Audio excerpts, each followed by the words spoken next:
मैं एक गहरा कुआं हूं इस जमीन पर, बेशुमार लड़के लड़कियों के लिए कि उनकी प्यास बुझाता रहूं। उसकी बेपनाह रहमत उसी तरह जर्रे जर्रे पर बरसती है जैसे कुआं सबकी प्यास बुझाता है।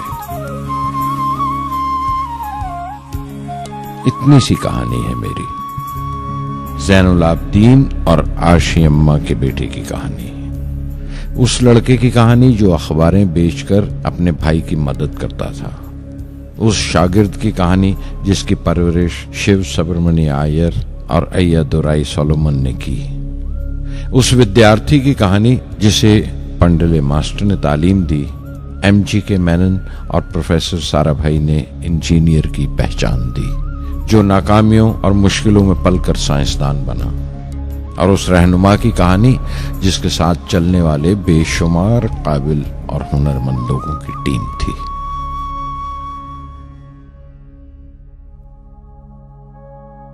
मेरी कहानी मेरे साथ खत्म हो जाएगी, क्योंकि दुनियावी मानों में मेरे पास कोई पूंजी नहीं है। मैंने कुछ हासिल नहीं किया, जमा नहीं किया। मेरे पास कुछ नहीं और कोई नहीं, न बेटा, न बेटी, न परिवार। मैं दूसरों के लिए मिसाल नहीं बनना चाहता, लेकिन शायद कुछ पढ़ने वालों को प्रेरणा मिले कि अंतिम सुख रूह और आत्मा की तस्कीन है। खुदा की रहमत उनकी वरासत है।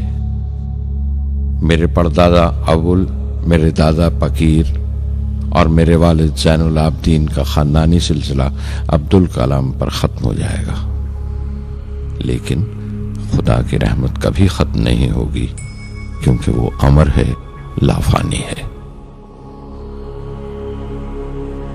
पूर्णमदः पूर्णमिदं पूर्णात् पूर्णमुदच्यते पूर्णस्य पूर्णमादाय पूर्णमेवावशिष्यते। ॐ पूर्णमदः पूर्णमिदं पूर्णात् पूर्णमुदच्यते पूर्णस्य पूर्णमादाय पूर्णमेवावशिष्यते। पूर्णमदः पूर्णमिदं पूर्णात् पूर्णमुदच्यते पूर्णस्य पूर्णमादाय पूर्णमेवावशिष्यते। पूर्णमदः पूर्णमिदं पूर्णात् पूर्णमुदच्यते पूर्णस्य पूर्णमादाय पूर्णमेवावशिष्यते।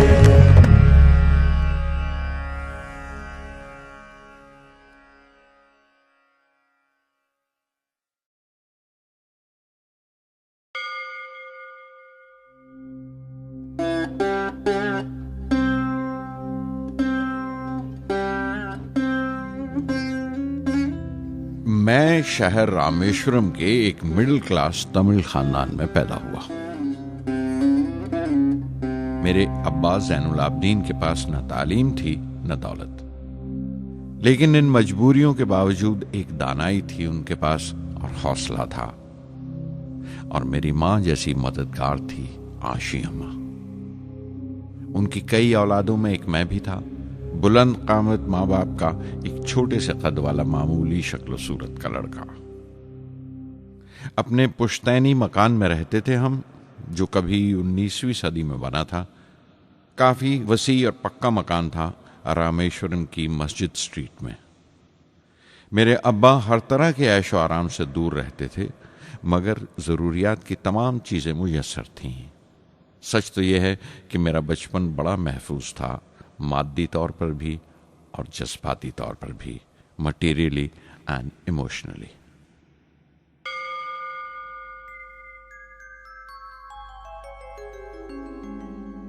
रामेश्वरम का मशहूर शिव मंदिर हमारे घर से सिर्फ 10 मिनट की दूरी पर था।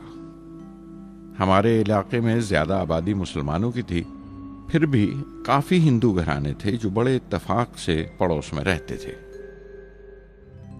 हमारे इलाके में एक बड़ी पुरानी मस्जिद थी, जहां मेरे अब्बा मुझे हर शाम नमाज पढ़ने के लिए ले जाया करते थे।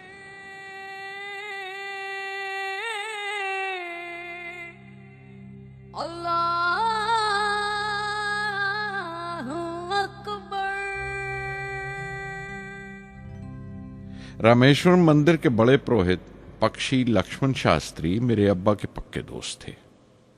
मेरी बचपन की यादों में आंकी हुई एक याद ये भी थी कि अपने अपने रवायती लिबास में बैठे हुए वो दोनों कैसे रूहानी मसलों पर देर देर तक बातें करते रहते थे। मेरे अब्बा मुश्किल से मुश्किल रूहानी मामलों को भी तमिल की आम जबान में बयान कर लिया करते थे। एक बार मुझसे कहा था, जब आफत आए तो आफत की वजह समझने की कोशिश करो, मुश्किलें हमेशा खुद को परखने का मौका देती हैं।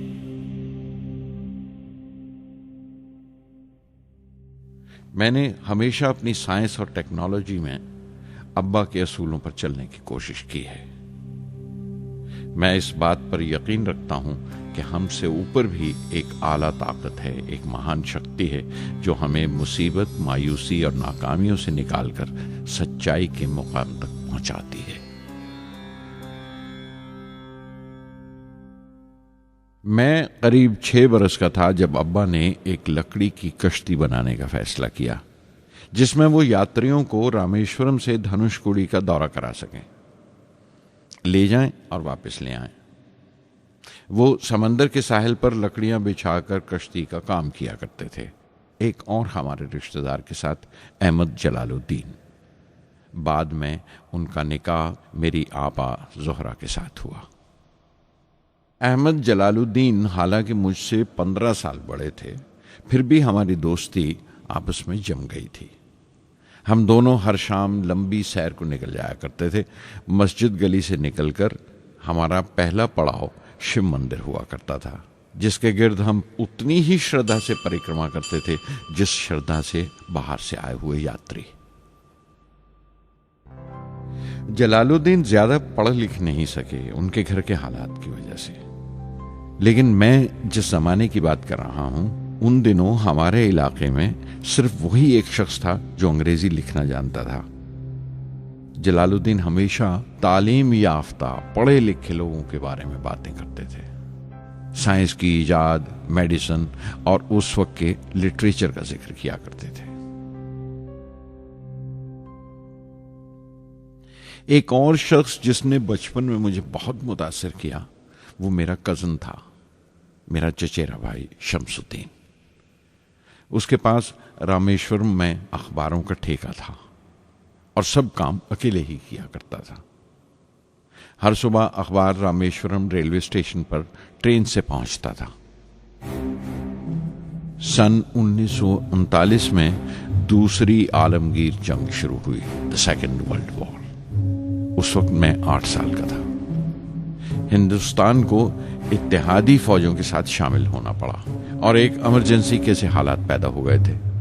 सबसे पहली दुर्घटना यह हुई कि रामेश्वरम स्टेशन पर आने वाली ट्रेन का रुकना कैंसिल कर दिया गया और अखबारों का गट्ठा अब रामेश्वरम और धनुषकोडी के बीच से गुजरने वाली सड़क पर चलती ट्रेन से फेंक दिया जाता। शमसुद्दीन को मजबूरन एक मददगार रखना पड़ा जो अखबारों के गट्ठे सड़क से जमा कर सके। वो मौका मुझे मिला और शमसुद्दीन मेरी पहली आमदनी की वजह बना। हर बच्चा जो पैदा होता है वो कुछ समाजी और आर्थिक हालात से जरूर असरअंदाज होता है और कुछ अपने जज्बाती माहौल से भी। उसी तरह उसकी तरबियत होती है। मुझे दयानतदारी और सेल्फ डिसिप्लिन अपने अब्बा से विरासत में मिला था और मां से अच्छाई पर यकीन करना और रहमदिली। लेकिन जलालुद्दीन और शमसुद्दीन की सोहबत से जो असर मुझ पर पड़ा, उससे सिर्फ मेरा बचपन ही महज अलग नहीं हुआ, बल्कि आइंदा जिंदगी पर भी उसका बहुत बड़ा असर पड़ा।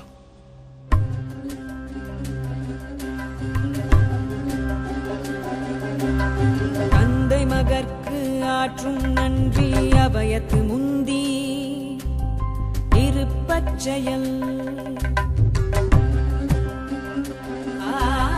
தந்தை மகற்கு ஆற்றும் நன்றி அபயத்து முந்தி இருப்பச்செயல் இருப்பச்செயல் மகன் தந்தைக்கு ஆற்றும் உதவி இவன் தந்தை என்னோற்றார்கள்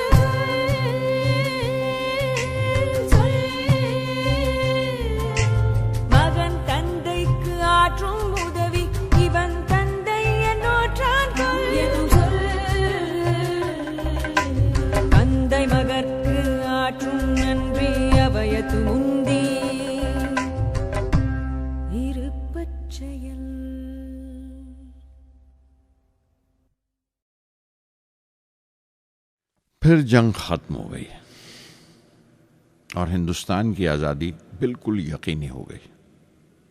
मैंने अब्बा से रामेश्वरम छोड़ने की इजाज़त चाही।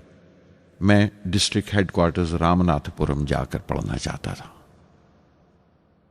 शमसुद्दीन और जलालुद्दीन मेरे साथ रामनाथपुरम तक गए मुझे शॉर्ट्स हाई स्कूल में दाखिल कराने के लिए। जाने क्यों वो नया माहौल मुझे रास नहीं आया। रामनाथपुरम बड़ा मसरूफ शहर था और करीब 50,000 की आबादी थी, लेकिन रामेश्वरम का सुकून और इत्मीनान कहीं नहीं था। घर बहुत याद आता था और घर लौटने का कोई मौका मैं छोड़ता नहीं था। शॉर्ट्स हाई स्कूल में दाखिल होने के बाद एक 15 साल लड़के के तमाम शौक जो हो सकते थे मेरे अंदर जाग उठे। मेरे टीचर अय्या दुराई सोलोमन बेहतरीन रहबर थे, गाइड, उस नौजवान जहन के लिए जिसके सामने जिंदगी की बेशुमार मुमकिनात खुलने वाली थी।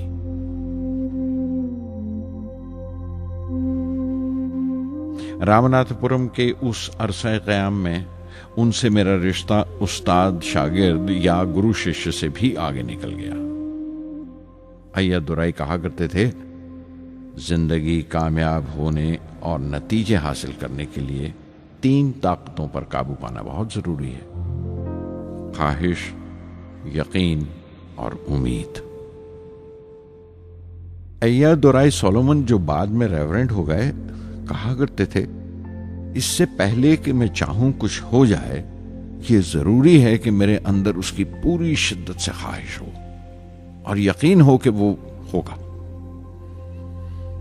मैं अपनी जिंदगी से अगर मिसाल दूं तो मुझे बचपन से ही आसमान के इसरार और परिंदों की परवाज हमेशा हैरान करती थी, फैसिनेट करती थी। समंदर में कूंजों और बगलों को ऊंची उड़ाने लगाते देखता था तो उड़ने को जी करता था। मैं एक सादा लोग गांव ही का लड़का तो था, लेकिन मुझे यकीन था कि एक दिन मैं जरूर उन कूंजों की तरह बुलंद उड़ाने लगाऊंगा, बुलंदी पर परवाज करूंगा। और हकीकत यह है कि रामेश्वरम से उड़ने वाला मैं पहला लड़का था।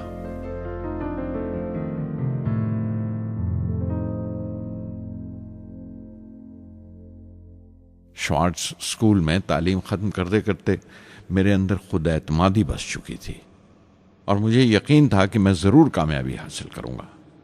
मैं तालीम आगे जारी रखूंगा, उसमें कोई दूसरा ख्याल नहीं था। सन 1950 में मैं इंटरमीडिएट पढ़ने के लिए सेंट जोसेफ कॉलेज ट्रिची में दाखिल हो गया। जब बीएससी डिग्री के लिए मैंने सेंट जोसेफ कॉलेज में दाखिला लिया तो हायर एजुकेशन के माने सिर्फ इतने ही जानता था। ये नहीं जानता था कि हायर एजुकेशन के लिए कुछ और भी हो सकता है। न ये जानता था कि साइंस पढ़ के फ्यूचर के लिए और क्या मौके हासिल हो सकते हैं। बीएससी पास करने के बाद ही जान पाया कि फिजिक्स मेरा सब्जेक्ट नहीं था। अपने ख्वाब को पूरा करने के लिए मुझे इंजीनियरिंग में जाना चाहिए था। पता नहीं क्यों कुछ लोगों का ऐसा ख्याल है कि साइंस आदमी को खुदा से मुनकर कर देती है, लेकिन मेरे लिए तो साइंस एतमाद, विश्वास और रूहानी तस्कीन की वजह रही है। किसी तरह मैं MIT यानी मद्रास इंस्टीट्यूट ऑफ टेक्नोलॉजी के उम्मीदवारों की लिस्ट में तो आ गया, लेकिन उसका दाखला बहुत महंगा था। कम से कम 1,000 रुपए की जरूरत थी और मेरे अब्बा के पास इतने रुपए नहीं थे। उस वक्त मेरी अक्का, मेरी आपा जोहरा ने अपने सोने के कड़े और चेन बेचकर मेरी फीस का इंतजाम किया।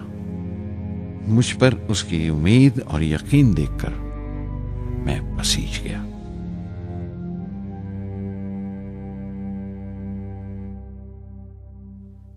MIT में सबसे ज्यादा मजा आया। वहां 2 हवाई जहाज रखे देखकर जो उड़ान से बरी कर दिए गए थे, मुझे उनकी तरफ एक अजीब सा खिंचाव महसूस होता था। और जब सब लड़के हॉस्टल लौट जाते थे, मैं कई कई घंटे उनके पास बैठा रहता था। फर्स्ट ईयर मुकम्मल करने के बाद जब मुझे अपने ज्यादा खुसूसी मजमून चुनना थे, यानी अपनी स्पेशल ब्रांच का चुनाव करना था, तो मैंने फॉरेन एरोनॉटिकल इंजीनियरिंग का चुनाव कर लिया। MIT की तालीम के दौरान मुझे 3 टीचर्स ने बहुत मुतासिर किया।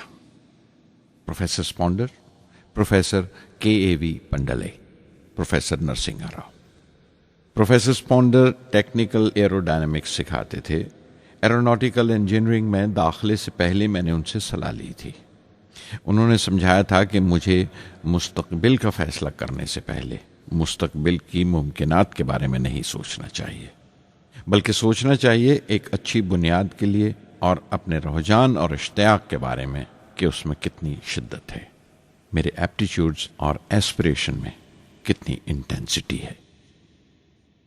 मैं खुद भी होने वाले इंजीनियरिंग स्टूडेंट्स से कहना चाहता हूं कि जब वो अपना स्पेशलाइजेशन का चुनाव करें तो ये देखें कि उनमें कितना शौक है, कितना उत्साह है और लगन है उस शोबे में जाने के लिए।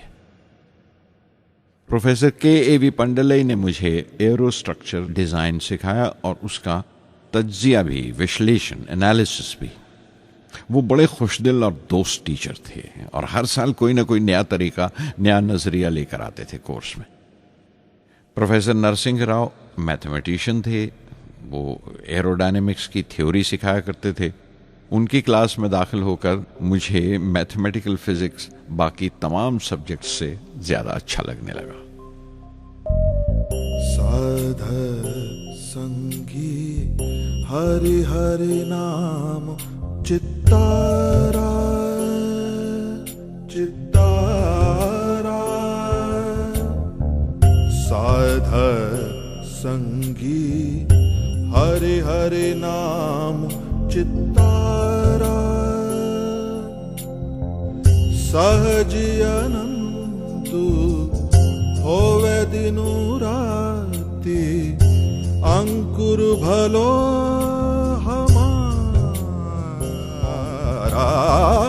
साध संगी साध संगी।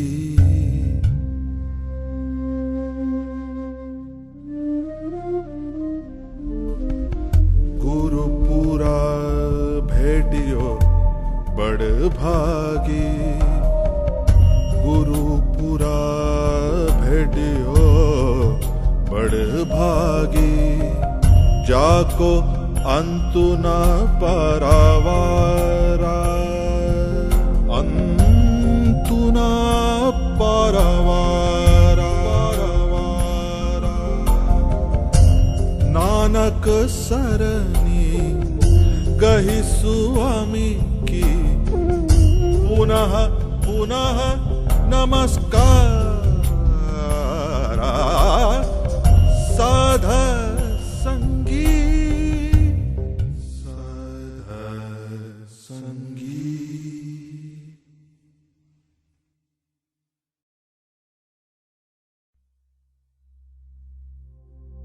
MIT से मैं बेंगलोर के हिंदुस्तान एरोनॉटिक्स लिमिटेड HAL में बतौर ट्रेनी दाखिल हो गया। HAL से जब मैं एरोनॉटिकल इंजीनियरिंग ग्रेजुएट बनकर निकला तो जिंदगी ने 2 मौके मेरे सामने खड़े कर दिए और दोनों मेरी परवाज के देरीना ख्वाब पूरे कर सकते थे। एक मौका था एयरफोर्स का, दूसरा मिनिस्ट्री ऑफ डिफेंस में directorate of technical development and production का।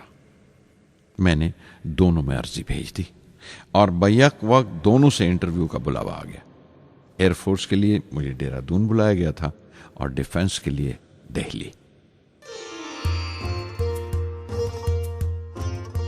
मेरे दोनों मुकाम 2000 किलोमीटर के फासले पर थे। ये पहला मौका था मेरा अपने वसी और विराट वतन को देखने का। खिड़की पर बैठा मैं इस देश की सरजमीन को पांव तले से बहता हुआ देख रहा था। हैरान था कि उत्तर की तरफ सफर करते हुए एक ही मुल्क का लैंडस्केप कैसे बदलता चला जाता है।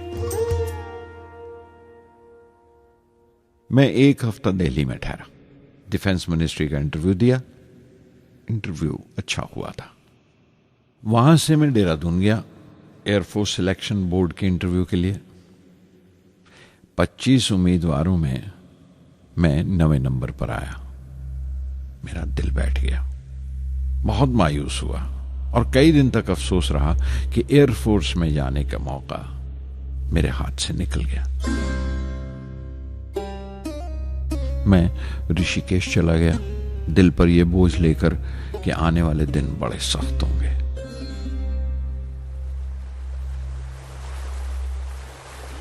गंगा में स्नान किया और फिर चलता हुआ पास की पहाड़ी पर शिवानंद आश्रम तक पहुंच गया। स्वामी शिवानंद से भेंट हुई। देखने में बिल्कुल गौतम बुद्ध लगते थे, सफेद दूधिया धोती और पांव में लकड़ी की खड़ाऊ। उनकी बच्चों सी मासूम मुस्कान और सादा दिली देखकर बहुत प्रभावित हुआ मैंने बताया उन्हें कैसे मैं इंडियन एयरफोर्स में भर्ती होने से रह गया और मेरी कितनी शदीद ख्वाहिश थी आसमानों में उड़ने की, परवास करने की। वो मुस्कुरा दिए और बोले, ख्वाहिश अगर दिलो जान से निकली हो, वो पवित्र हो और उसमें शिद्दत हो, तो उसमें कमाल की एक इलेक्ट्रोमैग्नेटिक एनर्जी होती है, एक बरकी मकनातीसी ताकत होती है। दिमाग जब सोता है तो वो एनर्जी रात की खामोशी में बाहर निकल जाती है और सुबह कायनात ब्रह्मांड से सितारों की गति रफ्तार को अपने साथ समेटकर दिमाग में लौट आती है। इसीलिए जो सोचा है उसकी सृष्टि अवश्य है, वो तख्लीक होगा। तुम विश्वास करो इस अजली बंधन पर, इस वचन पर कि सूरज फिर लौटेगा, बाहर फिर से आएगी। मैं दिल्ली लौट आया, डिफेंस से अपना इंटरव्यू का नतीजा दरियाफ्त किया। जवाब में मुझे अपॉइंटमेंट लेटर थमा दिया गया और अगले दिन से सीनियर साइंटिफिक असिस्टेंट मुकर्रर कर दिया गया 250 रुपए की माहाना तनख्वाह पर। 3 साल गुजर गए। उन्हीं दिनों बेंगलोर में एरोनॉटिकल डेवलपमेंट एस्टेब्लिशमेंट ADE का एक नया महकमा खुला और मुझे वहां पोस्ट कर दिया गया। बेंगलोर कानपुर से बिल्कुल मुख्तलिफ शहर था। मैं अपने डायरेक्टरेट की पोस्टिंग का पहला साल वहां गुजार चुका था। दरअसल हमारे देश में ये एक अजीब तरीका है, एक अजीब सा ढंग है अपने लोगों को हद दर्जा तक निचोड़ लेने का, जो हमारे लोगों को इंतहा पसंद बना देता है। शायद इसलिए कि सदियों इस देश ने गैर मुल्की तहजीबों के जख्म भी खाए हैं और उन्हें अपने दामन में जगह भी दी है। अलग अलग हुक्मरानों से वफा करते करते हम अपनी हैसियत, अपनी यकताई खो बैठे हैं। बल्कि हमने एक और ही किस्म की खूबी पैदा कर ली है कि एक ही वक्त में रहम दिल भी हैं और बेरहम भी, हसास भी हैं और बेहिस भी। जितने गहरे हैं उतने ही सतही। ऊपर से देखो तो हम बड़े खुश रंग और खूबरू नजर आते हैं, लेकिन कोई गौर से देखे तो अपने हुक्मरानों की एक बेढब नकल से ज्यादा कुछ नहीं है। मैंने कानपुर में कल्ले में दबाए हुए पान वाले नवाब वाजिद अली शाह के नकलची बहुत देखे और बेंगलोर में फिरंगियों के अंदाज में कुत्ते की जंजीर थामे टहलते हुए साहिबों की कमी नहीं थी। बेंगलोर में रहकर मैं रामेश्वरम के सुकून और गहरे शांत वातावरण के लिए तरसता था।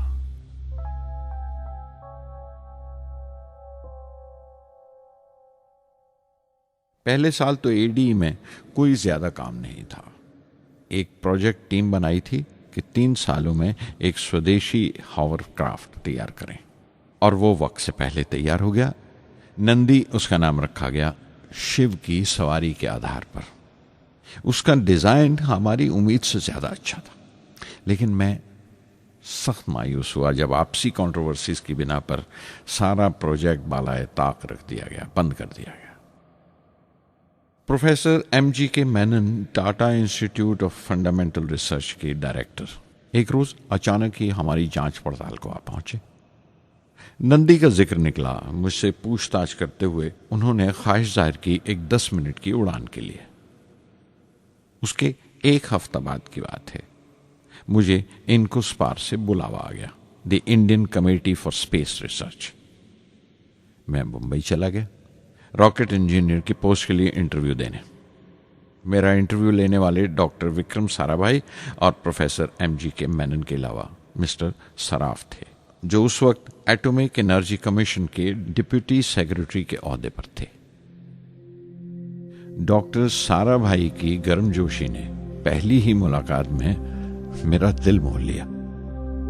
अगले ही दिन मुझे खबर मिल गई कि मैं चुन लिया गया। मुझे इनकोस्पार में रॉकेट इंजीनियर की हैसियत से शामिल कर लिया गया था। सन 1962 के देरीना हिस्से में कहीं इनकोस्पार ने थुम्बा में इक्वेटोरियल रॉकेट लॉन्चिंग स्टेशन बनाने का फैसला किया। थुम्बा केरला में त्रिवेंद्रम से परे एक दूर दराज के ऊंगते से गांव का नाम है। हिंदुस्तान में यह मॉडर्न रॉकेट बेस्ड रिसर्च की एक दबी सी इब्तदा थी, हल्की सी शुरुआत। उसके फौरन बाद ही मुझे 6 माह के लिए अमेरिका भेज दिया गया, नासा में रॉकेट लॉन्चिंग की ट्रेनिंग के लिए। जाने से पहले मैं थोड़ा सा वक्त निकालकर रामेश्वरम गया। मेरे अब्बा मेरी इस कामयाबी के लिए बहुत खुश हुए और मुझे उसी मस्जिद में ले जाकर शुक्राने की नमाज अदा की।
NASA Langley research centre Virginia में मैंने अपने काम की शुरुआत की। बाद में Goddard space flight centre Maryland चला गया। मैं अपना इंप्रेशंस अमेरिकन्स के बारे में बेंजामिन फ्रैंकलिन के इस जुमले से बयान कर सकता हूं, जिन बातों से तकलीफ होती है उनसे तालीम भी मिलती है। हिंदुस्तानी तंजीमों में, यहां की ऑर्गेनाइजेशंस में एक बड़ी मुश्किल है। जो ऊपर हैं वो बड़े मगरूर हैं। अपने से छोटों की, जूनियर्स और सबऑर्डिनेट्स की राय लेना अपनी हतक समझते हैं। कोई शख्स भी अपनी खूबी दिखा नहीं सकता अगर आप उसे मलामत ही करते रहें। उसूल और पाबंदी, पाबंदी और सख्ती, सख्ती और जुल्म के बीच की लाइन बड़ी महीन है, बारीक है। उसकी पहचान बहुत जरूरी है। मैं जैसे ही नासा से लौटा, फौरन बाद हिंदुस्तान का पहला रॉकेट लॉन्च वाक़ हुआ 21 नवंबर सन 1963। वो साउंडिंग रॉकेट था, नाम नाइकी अपाचे। नाइकी अपाचे की कामयाबी के बाद प्रोफेसर साराभाई ने अपनी आरजू, अपने एक ख्वाब का इजहार किया। एक Indian satellite launch vehicle ISLV का सपना। हिंदुस्तानी रॉकेट का ख्वाब 20वीं सदी में एक तरह से 18वीं सदी का ख्वाब भी कहला सकता है, जो टीपू सुल्तान ने देखा था। टीपू सुल्तान की फौज में 27 ब्रिगेड थे जो खुशून कहलाते थे, और हर एक ब्रिगेड में एक दस्ता था रॉकेटमैन का जो साथ रहा करता था और जुर्क्स कहलाता था। जब टीपू सुल्तान मारा गया तो अंग्रेजों ने 700 रॉकेट्स और 900 रॉकेट के सब सिस्टम्स बरामद किए 1799 में तिरुकन्नाहल्ली की जंग के बाद। वो रॉकेट्स विलियम कॉन्गरीव ने इंग्लैंड भिजवा दिए जांच पड़ताल के लिए, उसकी तकनीक समझने के लिए, जिसे आज की साइंसी जबान में हम रिवर्स इंजीनियरिंग कहते हैं। टीपू सुल्तान की मौत के साथ उस ख्वाब की भी मौत हो गई, कम से कम 150 साल के लिए। पंडित जवाहरलाल नेहरू की बदौलत वो रॉकेटरी का ख्वाब एक बार फिर हिंदुस्तान में जिंदा हुआ। प्रोफेसर साराभाई ने उस ख्वाब को हकीकत बनाने की जिम्मेदारी अपने सर ले ली। बहुत से तंग नजर लोगों को एतराज था इस बात पर कि इस मुल्क में जहां लोगों को 2 वक्त की रोटी नसीब नहीं होती, वहां इन स्पेस उड़ानों को, इन खलाई तहरीकों को क्यों तरजीह दी जा रही है। लेकिन प्रधानमंत्री पंडित नेहरू और प्रोफेसर साराभाई के नजरिए में किसी किस्म का मुबालगा नहीं था। उनके नजरिए बिल्कुल साफ थे कि अगर दुनिया के मुल्कों में और दुनिया के मसलों में कोई हिस्सा लेना है, शिरकत करनी है, हिंदुस्तान को कोई हैसियत हासिल करनी है, तो साइंस और टेक्नोलॉजी की तरक्की और खुद मुख्तारी, सेल्फ रिलायंस अशद जरूरी है। और उनका मकसद ताकत का मुजाहिरा हरगिज नहीं था। सहज पके सुमीठा होए। थुम्बा में 2 रॉकेट सहज पके मगर कामयाब हुए, एक रोहिणी, दूसरा मेनका। अगला साल लगा ही था जब प्रोफेसर साराभाई ने मुझे दिल्ली बुला भेजा। एक मीटिंग थी और मीटिंग में ग्रुप कैप्टन वीएस नारायणन से मेरा तारुफ कराया गया, जो एयर हेडक्वार्टर्स से थे। प्रोफेसर साराभाई ने रेटो तैयार करने का इरादा जाहिर किया, rocket assisted take off system, एक मिलिट्री एयरक्राफ्ट जो रॉकेट की मदद से उड़ाया जा सके, बड़ी छोटी सी जगह में।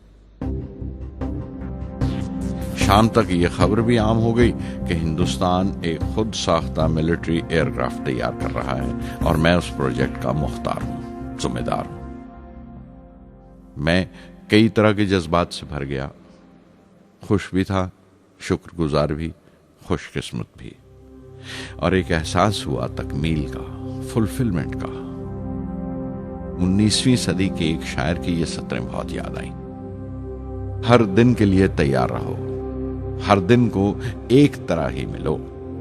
जब ओखली हो बर्दाश्त करो, जब दस्ता हो तो वार करो।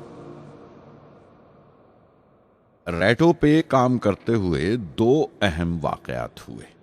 पहला तो यह था कि अपने देश में पहली बार स्पेस रिसर्च का 10 साला प्रोग्राम तैयार हुआ, जिसके ऑथर थे प्रोफेसर साराभाई।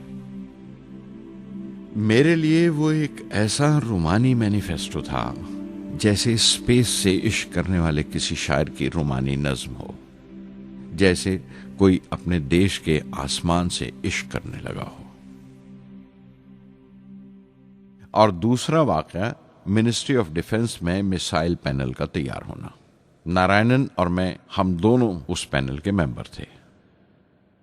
उस वक्त तक भविष्य की आने वाली SLV सैटेलाइट लॉन्च व्हीकल का नाक नक्शा भी तैयार हो चुका था। प्रोफेसर साराभाई अपने देरीना ख्वाब को ताबीर देने के लिए कुछ और साथियों का चुनाव कर चुके थे। मैं खुद को खुशकिस्मत समझता हूं कि मुझे उस प्रोजेक्ट का लीडर चुना गया। उस पर प्रोफेसर साराभाई ने मुझे एक और जिम्मेदारी भी सौंपी कि लॉन्च की 4थी स्टेज मैं ही डिजाइन करूं। यह मामूल था, मेरा आदत थी कि हर मिसाइल पैनल की मीटिंग के बाद मैं जाकर प्रोफेसर साराभाई को पूरी तफसील, पूरी रिपोर्ट देता था। दिल्ली में ऐसी ही एक मीटिंग के बाद 23 दिसंबर 1971 को मैं त्रिवेंद्रम लौट रहा था और उस दिन प्रोफेसर साराभाई थुम्बा में SLV का मुआयना करने गए हुए थे। दिल्ली एयरपोर्ट के लाउंज से मैंने उन्हें फोन किया, पैनल मीटिंग की तफसील बताई। प्रोफेसर साराभाई ने मुझे कहा कि मैं त्रिवेंद्रम एयरपोर्ट पर उनका इंतजार करूं। मैं जब त्रिवेंद्रम पहुंचा तो फिजा में एक मातम बिछा हुआ था। मुझे खबर दी गई कि प्रोफेसर साराभाई नहीं रहे। चंद घंटे पहले दिल का दौरा पड़ने से उनका इंतकाल हो गया। मैं थर्रा के रह गया। चंद घंटे पहले ही तो मैंने उनसे बात की थी। मेरे लिए वो बहुत बड़ा सदमा था। प्रोफेसर साराभाई मेरी नजर में इंडियन साइंस के राष्ट्रपिता हैं, जैसे राष्ट्र के पिता महात्मा गांधी हैं।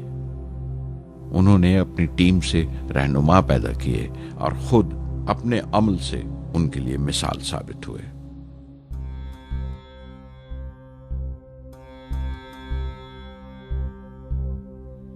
నానాటి బతుకు నాటకము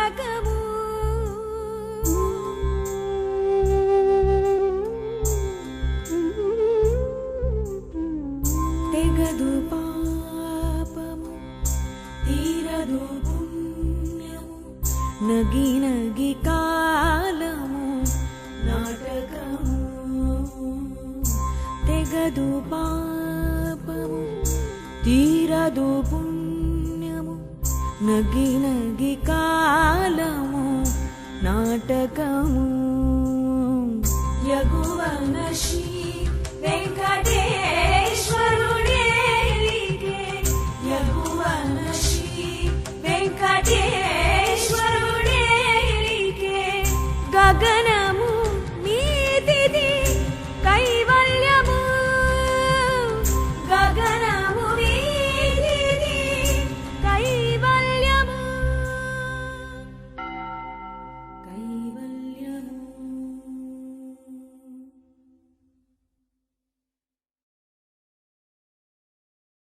कुछ अरसा प्रोफेसर एमजी के मेनन ने स्पेस रिसर्च का काम संभाला। बिलाखिर प्रोफेसर सतीश धवन को Indian space research organisation ISRO की जिम्मेदारी सौंप दी गई। तुम्बा का पूरा कॉम्प्लेक्स एक बड़े पैमाने पर स्पेस सेंटर बना दिया गया और Vikram Sarabhai space centre VSSC का नाम दिया गया। जिसने वो सेंटर कायम किया था उसी के नाम से उस जगह की श्रद्धांजलि पेश की गई। मशहूर मेटलर्जिस्ट डॉक्टर ब्रह्म प्रकाश VSSC के पहले डायरेक्टर मुकर्रर हुए। कोई भी शख्स अपनी जिम्मेवारी में तभी कामयाब हो सकता है अगर वो बारसूख हो, मोतबर हो और अपने फैसलों के लिए उसे सही हद तक आजादी हो। शायद निजी जिंदगी में भी तसल्ली का यही एक रास्ता है।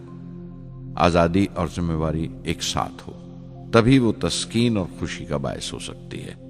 और जाती आजादी हासिल करने के लिए मैं 2 रास्ते तजवीज कर सकता था जो मैंने इख्तियार किए। पहला तो ये कि अपनी तालीम और तरबियत को बढ़ावा दो। इल्म, नॉलेज बड़ा कारआमद हथियार है, बहुत काम आता है। इल्म जितना ज्यादा होगा उतनी ज्यादा आजादी के हकदार होगे। इल्म वो पूंजी है जो कोई छीन नहीं सकता। टीम की रहनुमाई तभी मुमकिन है अगर आपकी जानकारी मुकम्मल हो, अप टू डेट हो। कामयाब रहनुमा बनने के लिए जरूरी है कि दिन का काम जब खत्म हो आप पिछले काम का जायजा लें, अगले दिन के काम की तैयारी करें। दूसरा तरीका यह है कि अपने काम को अपना फख्र समझें, गर्व समझें और जरूरी है कि अपने अंदर की शक्ति की सही जानकारी हो। जो करो उस पर यकीन रखो या जिस पर यकीन हो वही करो, वरना दूसरों के ईमान का शिकार बनते रहोगे।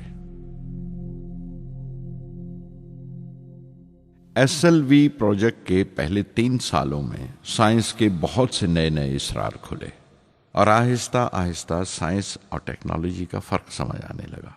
रिसर्च और अमल, डेवलपमेंट का फासला पता चलने लगा।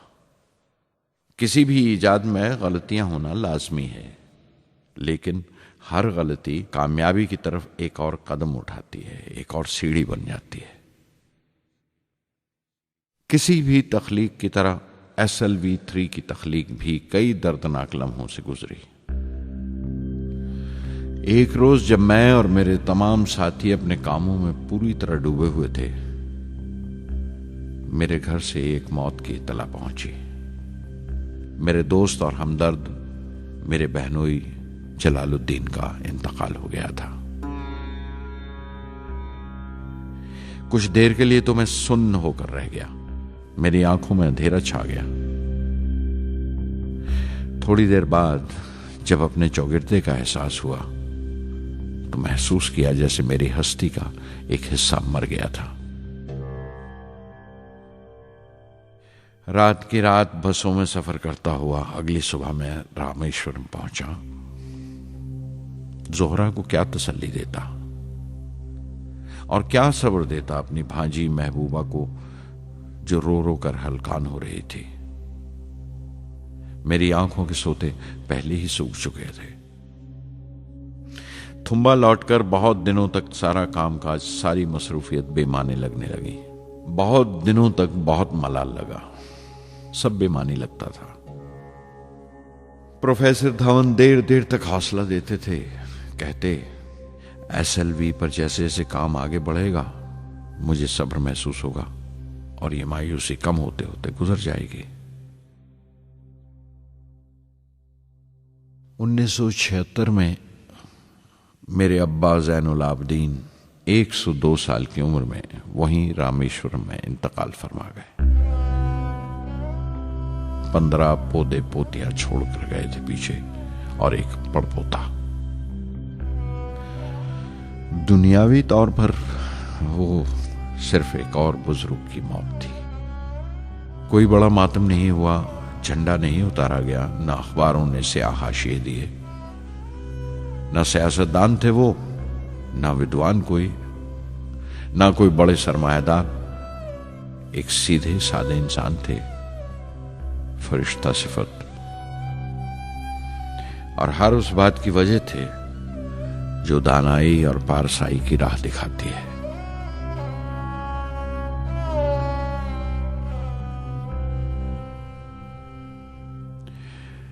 मैं बहुत देर तक अपनी मां के पास बैठा रहा, चुपचाप, और जब उठा थुम्बा लौटने के लिए तो उसने रुंधे गले से दुआएं दी मुझे।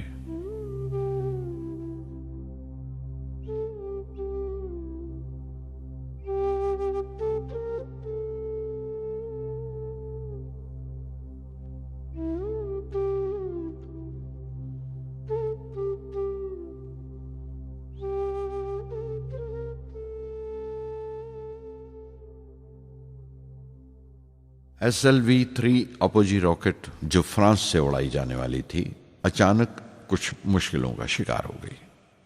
मुझे फौरन फ्रांस जाना पड़ा। मैं रवाना होने ही वाला था कि मेरी मां की मौत की खबर पहुंची। यके बाद दीगरे 3 मौतें हो गई मेरे घर में। उस वक्त मुझे अपने काम में पूरे ध्यान की जरूरत थी। 100% लगन से काम करने की ख्वाहिश किसी और लगन की गुंजाइश नहीं छोड़ती। मुकम्मल नीति और पूरी लगन से SLV-3 का ख्वाब 1979 के दरमियान में जाकर पूरा हुआ। हमने SLV-3 की परवाज का दिन 10 अगस्त 1979 तय किया था। 23 मीटर लंबा 4 स्टेजेस का यह रॉकेट 17 टन का वजन लेकर 7:58 पर बड़ी कजदाई से उड़ा और खला की तरफ रवाना हुआ।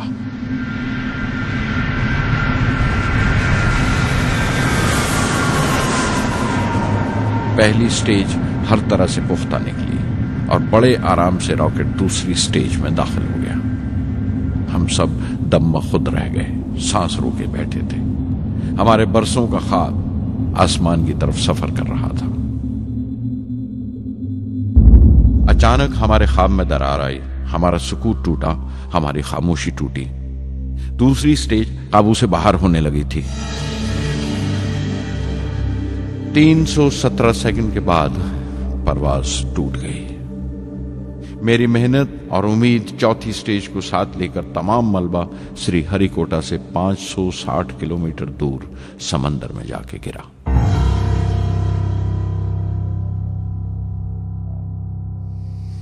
इस हादसे से हम सबको सख्त सदमा पहुंचा। मैं गम और गुस्से से भर गया, नुचड़ गया, बिल्कुल जिस्मानी तौर पर भी और जहनी तौर पर भी। मैं सीधा अपने कमरे में गया और बिस्तर में धंस गया।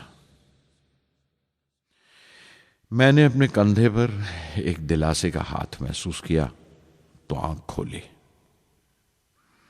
दोपहर ढल चुकी थी, शाम करीब थी। डॉक्टर ब्रह्म प्रकाश मेरे सराहने बैठे थे। उनकी इस हमदर्दी ने छू लिया मुझे। मैं उदास था, मायूस था, लेकिन अकेला नहीं।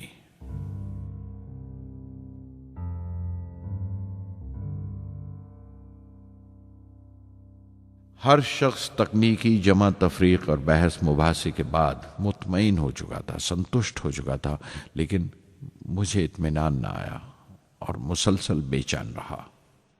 मैं बेसाख्ता खड़ा हो गया और एतराफ किया प्रोफेसर धवन के सामने, सर, मेरे साथियों को नाकामयाबी की वजह दरियाफ्त हो जाने से इत्मीनान हो गया, लेकिन मैं उसे काफी नहीं समझता। इस मिशन के डायरेक्टर की हैसियत से इस गलती को भी मैं अपनी जिम्मेवारी समझता हूं।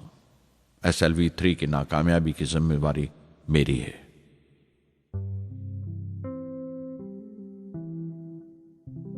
साइंस का काम कमाल दर्जा उत्साह भी देता है, खुशी भी और उतनी ही गहरी मायूसी भी।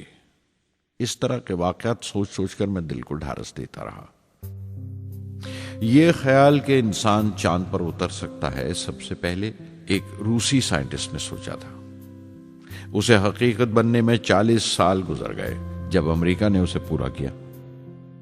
प्रोफेसर चंद्रशेखर ने चंद्रशेखर लिमिट का आविष्कार किया था 1930 में, जब कैम्ब्रिज में पढ़ रहे थे। लेकिन 50 साल बाद उन्हें उसी डिस्कवरी पर नोबेल प्राइज मिला। वॉन ब्रॉन अपनी सैटर्न लॉन्च व्हीकल से आदमी को चांद पर उतारने से पहले कितनी सारी नाकामियों से गुजरे होंगे। पहाड़ की चोटी पर उतरने से पहाड़ पर चढ़ने का तजुर्बा नहीं मिलता। जिंदगी पहाड़ की चढ़ानों पर मिलती है, चोटी पर नहीं। चढ़ानों पर ही तजुर्बे मिलते हैं और जिंदगी मंचती है और टेक्नोलॉजी तरक्की करती है। चोटी पर पहुंचने की कोशिश ही में चढ़ानों का इल्म हासिल होता है। मैं एक एक कदम चलता रहा, चढ़ता रहा चोटी की तरफ।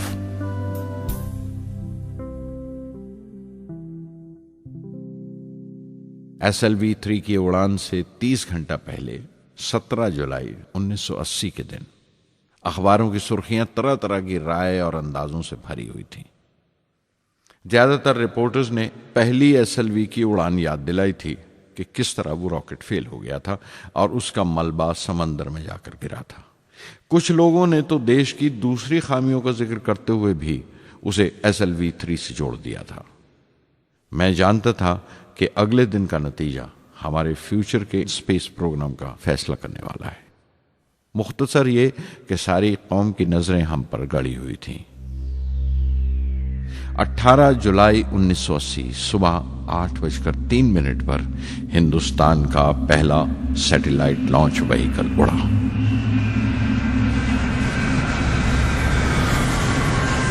मैंने रोहिणी सैटेलाइट का तमाम डेटा कंप्यूटर पर जांचा।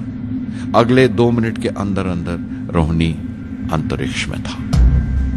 उस तमाम शोरगुल के बीच में मैंने अपनी जिंदगी के सबसे अहम अल्फाज अदा किए।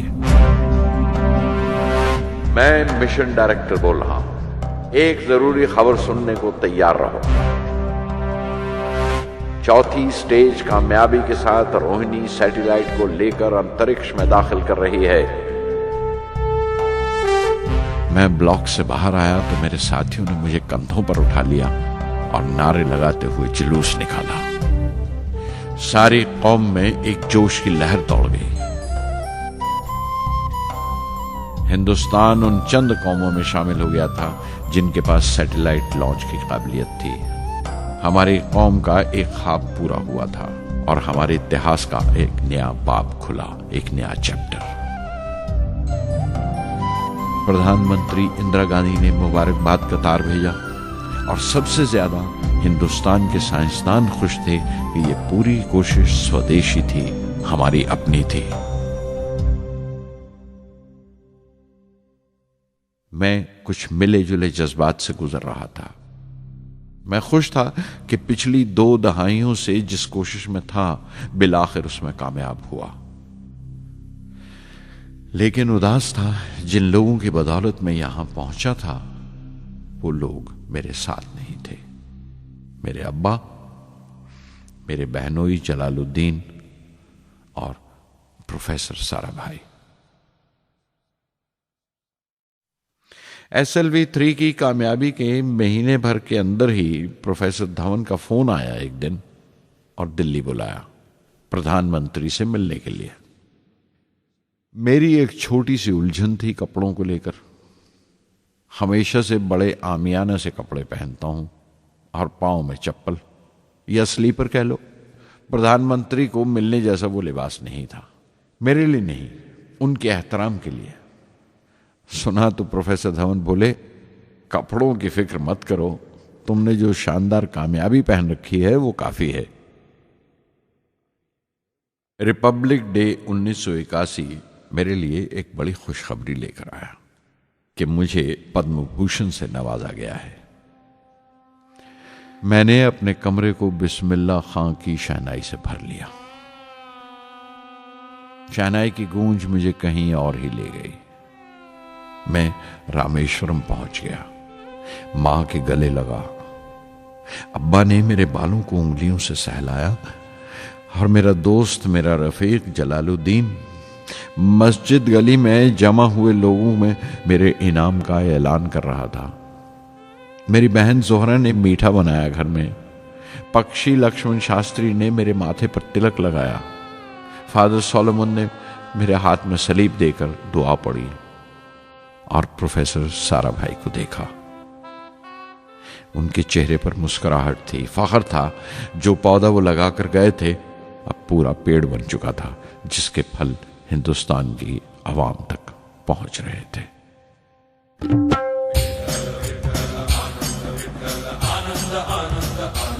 ओ आनंदाचे डोही आनंद तरंग, आनंदाचे डोही आनंद तरंग, आनंदाची अंग, आनंदाचे आनंदाची अंग, आनंदाचे आनंदाचे डोही आनंद तरंग, आनंदाचे डोही आनंद तरंग।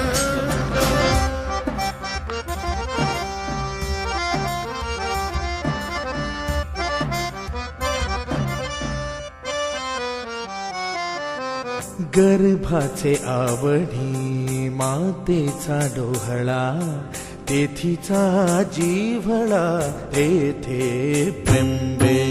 गर्भाचे आवडी मातेचा डोहळा, तेथीचा जीवळा तेथे प्रेंबे। तुका म्हणे तैसा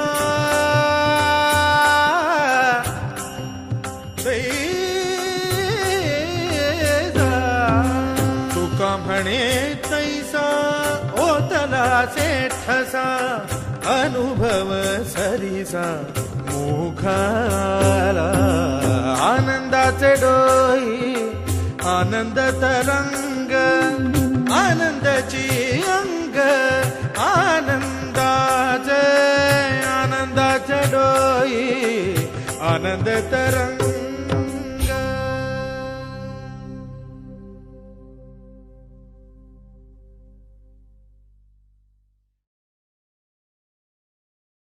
पहली जून 1982 मैंने defence research and development laboratory DRDL की जिम्मेवारी संभाल ली। उस वक्त के defence minister Shri R Venkataraman ने जब मशवरा दिया कि बजाय दर्जा बदर्जा मिसाइल तैयार करने के हमें मुकम्मल अपनी मिसाइल तैयार करने का प्रोग्राम बनाना चाहिए, तो हमें अपने कानों पर यकीन नहीं आया और देखते देखते ही वो प्रोजेक्ट एक मुकम्मल मिसाइल का प्रोग्राम बन गया, जिसके नतीजे आइंदा बहुत दूर तक पहुंचे। हर एक प्रोजेक्ट का नाम हिंदुस्तान की खुद मुख्तारी, सेल्फ रिलायंस का सबूत था। सरफेस टू सरफेस मिसाइल का नाम पृथ्वी रखा गया। टैक्टिकल कोर व्हीकल को त्रिशूल का नाम दिया गया। Surface to air defence system Akash कहलाया। एंटी टैंक मिसाइल प्रोजेक्ट को नाग के नाम से पुकारा गया और मेरे देरीना ख्वाब रेक्स को यानी re entry experiment launch vehicle को मैंने अग्नि का नाम दिया। मिसाइल टेक्नोलॉजी का हुनर दुनिया की कुछ चुनी हुई कौमों के पास ही था। वो बड़े ताज्जुब से हमारी तरफ देख रहे थे कि हम क्या करने जा रहे हैं और कैसे करेंगे। हम एक मीटिंग में बैठे हुए अपने मकसद को पूरा करने के लिए 1984 की निशानदेही कर रहे थे जब डॉक्टर ब्रह्म प्रकाश की मौत की खबर आई। मेरे लिए वो एक और सदमा था। पहली SLV की नाकामी के वक्त जिस तरह उन्होंने ढारस दी थी मुझे, वो याद करके मैं और ज्यादा गमगीन हो गया।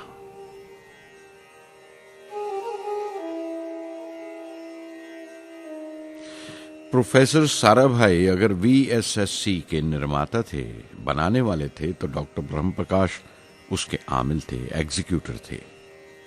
उनकी विनम्रता ने मुझे बड़ी हद तक नरम कर दिया। और मैंने अपनी तुंद मिजाजी पर काफी काबू कर लिया। उनकी हलीमी सिर्फ अपनी खूबियों तक ही महदूद नहीं थी, बल्कि अपने से छोटों को इज्जत देना भी उनकी आदत में शामिल था। उनके बर्ताव और सलूक में ये बात नजर आ जाती थी कि कोई शख्स भी खामियों से खाली नहीं है। यहाँ तक कि अफसर भी, लीडर भी, रहनुमा भी। वो बहुत बड़े दानिश्वर थे। एक कमजोर से शरीर के अंदर उनमें बच्चों की सी मासूमियत थी। मुझे वो हमेशा साइंसदानों में संत नजर आते थे।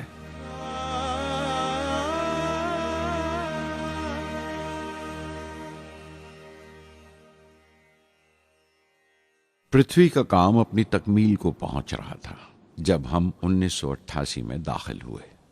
25 फरवरी 1988 सुबह 11:23 पर पृथ्वी की पहली परवाज वाक़ई हुई। हमारे मुल्क में वो एक ऐतिहासिक मौका था। पृथ्वी सिर्फ एक सरफेस टू सरफेस मिसाइल ही नहीं, बल्कि आइंदा आने वाली तमाम किस्म की मिसाइल का बुनियादी नक्शा भी था। फ्यूचर का मॉड्यूल था वो। पृथ्वी ने हमारे आस पड़ोस के मुल्कों को दहला दिया। मगरबी यानी वेस्टर्न मुल्कों को पहले तो हैरत हुई, फिर गुस्से का इजहार किया और पाबंदी लगा दी इंडिया के लिए कि वो ऐसी कोई चीज बाहर के मुल्कों से न खरीद सकें जो उनके मिसाइल प्रोग्राम में इस्तेमाल हो सकती हो या काम आ सकती हो। मिसाइल की इजाद में हिंदुस्तान की खुद मुख्तारी ने दुनिया के तमाम तरक्की याफ्ता मुल्कों को परेशान कर दिया। अग्नि की टीम में 500 से ज्यादा साइंसदान शामिल थे। अग्नि की परवाज 20 अप्रैल 1999 तय पाई थी। लॉन्च की तमाम तैयारियां मुकम्मल हो चुकी थीं और हिफाजत के लिए यह फैसला किया गया था कि लॉन्च के वक्त आसपास के तमाम गांव खाली करा दिए जाएं। अखबारात और दूसरी मीडिया ने इस बात को बहुत उछाला। 20 अप्रैल पहुंचते पहुंचते तमाम मुल्क की नजरें हम पर टिकी हुई थीं। दूसरे मुल्कों का दबाव बढ़ रहा था कि हम इस तजुर्बे को मुलतवी कर दें या खारिज कर दें, लेकिन सरकार मजबूत दीवार की तरह हमारे पीछे खड़ी रही और किसी तरह हमें पीछे नहीं हटने दिया। परवाज से सिर्फ 14 सेकंड्स पहले हमें कंप्यूटर ने रुकने का इशारा किया। किसी एक पुर्जे में कोई खामी थी, वो फौरन ठीक कर दी गई, लेकिन उसी वक्त डाउन रेंज स्टेशन ने रुकने का हुक्म दिया। चंद सेकंड्स में कई रुकावटें सामने आ गईं और परवाज मुलतवी कर दी गई। अखबारात ने आस्तीनें चढ़ा ली। हर बयान ने अपनी अपनी तरह की वजूहात निकाल ली। कार्टूनिस्ट सुधीर दार ने एक कार्टून शाया किया जिसमें एक खरीदार कुछ सामान दुकानदार को वापस करते हुए कह रहा था, अग्नि की तरह वो भी नहीं चली। एक कार्टून में दिखाया गया कि साइंसदान कह रहा है, सब ठीक था, स्विच बटन नहीं चला। हिंदुस्तान टाइम्स के कार्टून में एक नेता रिपोर्टर को समझा रहा है, डरने की कोई बात नहीं, ये बड़ी अमन पसंद अहिंसावाद की मिसाइल है, इससे कोई मरेगा नहीं।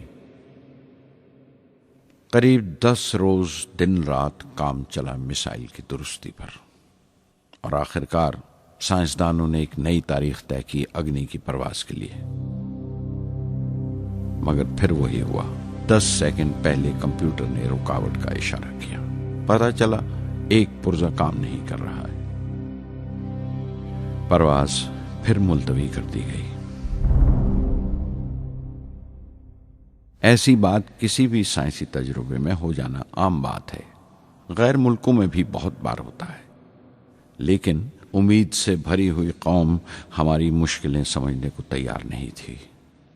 हिंदू अखबार में केशव का एक कार्टून छपा जिसमें एक देहाती कुछ नोट गिनते हुए कह रहा था, मिसाइल के वक्त गांव से हट जाने का मुआवजा मिला है। 2-4 बार और ये तजुर्बा मुलतवी हुआ तो मैं पक्का घर बनवा लूंगा। अमोल बटर वालों ने अपने होर्डिंग पर लिखा, अग्नि को ईंधन के लिए हमारे बटर की जरूरत है।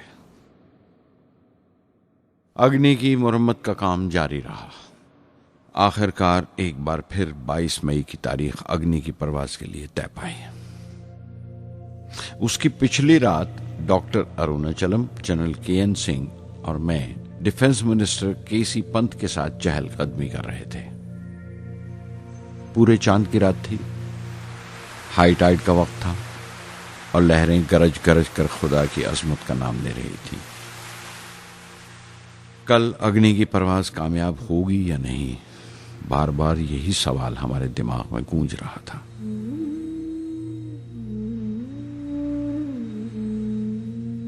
डिफेंस मिनिस्टर ने एक लंबी खामोशी को तोड़ते हुए पूछा, कलाम, कल अग्नि की कामयाबी मनाने के लिए क्या चाहते हो तुम? मैं क्या चाहता था? क्या था जो नहीं था मेरे पास? अपनी खुशी के इजहार के लिए मुझे क्या करना चाहिए? और अचानक मुझे जवाब मिल गया, हम 1 लाख पेड़ों की कोंपलें लगाएंगे, मैंने कहा और उनके चेहरे पर रौनक आ गई।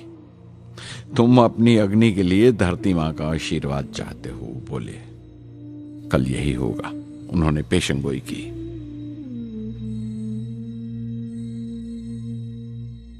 अगले दिन सुबह 7:10 पर अग्नि लॉन्च हुई। कदम कदम सही निकला। मिसाइल ने जैसे टेक्स्ट बुक याद कर ली हो, जैसे सबक याद कर लिया था। हर सवाल का सही जवाब मिल रहा था। लगता था एक लंबे खौफनाक ख्वाब के बाद एक खूबसूरत सुबह ने आंख खोली है। 5 साल की मुशक्कत के बाद हम इस लॉन्च पैड पर पहुंचे थे। इसके पीछे 5 लंबे सालों की नाकामयाबी, कोशिशें और इम्तिहान खड़े थे। इस कोशिश को रोक देने के लिए हिंदुस्तान ने हर तरह के दबाव बर्दाश्त किए थे, लेकिन हमने कर दिखाया जो करना था। मेरी जिंदगी का सबसे कीमती लम्हा था वो मुट्ठी भर सेकंड्स, 600 सेकंड की वो परवाज जिसने हमारी बरसों की थकान दूर कर दी, बरसों की मेहनत को कामयाबी का तिलक लगाया। उस रात मैंने अपनी डायरी में लिखा, अग्नि को इस नजर से मत देखो।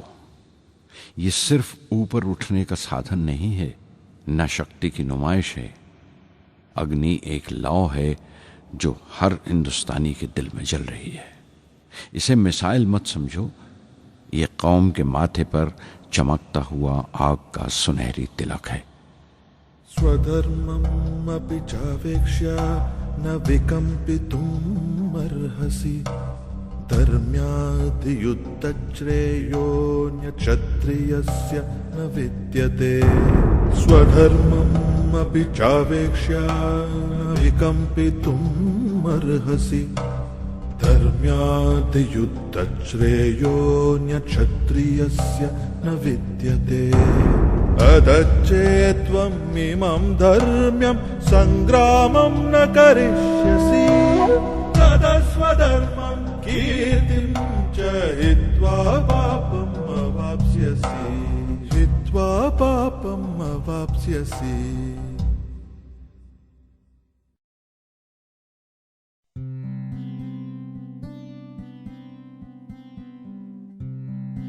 $1990 के रिपब्लिक डे पर देश ने मिसाइल प्रोग्राम की कामयाबी का जश्न मनाया। मुझे पद्म विभूषण से नवाजा गया और डॉक्टर अरुणाचलम को भी। 10 साल पहले पद्म भूषण की यादें एक बार फिर हरी हो गईं। रहन सहन मेरा अब भी वैसा ही था जैसा तब था।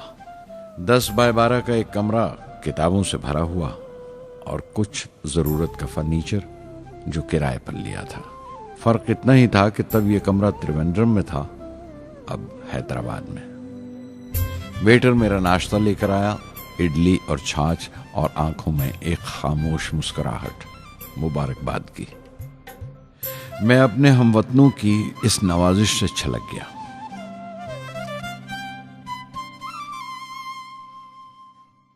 मैं जानता हूं कि बहुत से साइंसदान और इंजीनियर मौका मिलते ही वतन छोड़ जाते हैं, दूसरे मुल्कों में चले जाते हैं ज्यादा रुपया कमाने के लिए, ज्यादा आमदनी के लिए।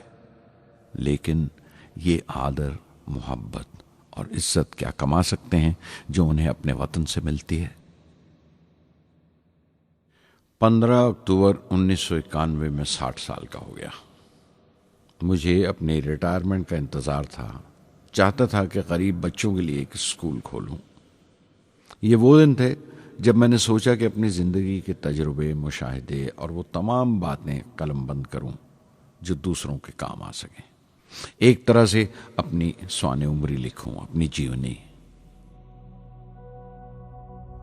मेरे ख्याल में मेरे वतन के नौजवानों को एक साफ नजरिए और दिशा की ज़रूरत है। तभी ये इरादा किया कि मैं उन तमाम लोगों का जिक्र करूं जिनकी बदौलत मैं ये बन सका जो मैं हूं। मकसद ये नहीं था कि मैं कुछ बड़े बड़े लोगों के नाम लूं, बल्कि ये कि कोई शख्स कितना भी छोटा क्यों ना हो, उसे हौसला नहीं छोड़ना चाहिए। मसले, मुश्किलें जिंदगी का हिस्सा हैं और तकलीफें कामयाबी की सच्चाइयां हैं। जैसा कहा है किसी ने, खुदा ने यह वादा नहीं किया कि आसमान हमेशा नीला ही रहेगा, जिंदगी भर फूलों से भरी राहें मिलेंगी।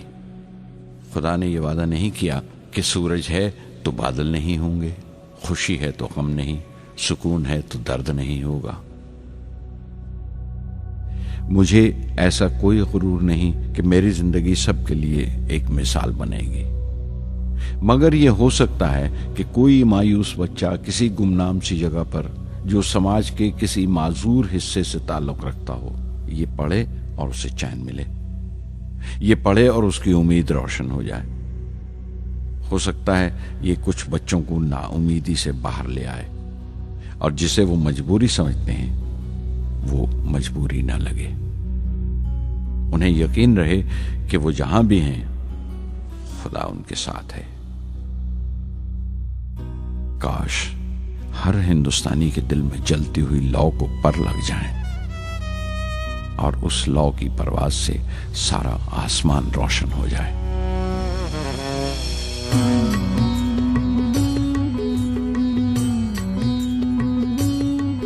ये ज़मीं मेरी, मेरा आसमां, बड़ा खूबसूरत है जहां।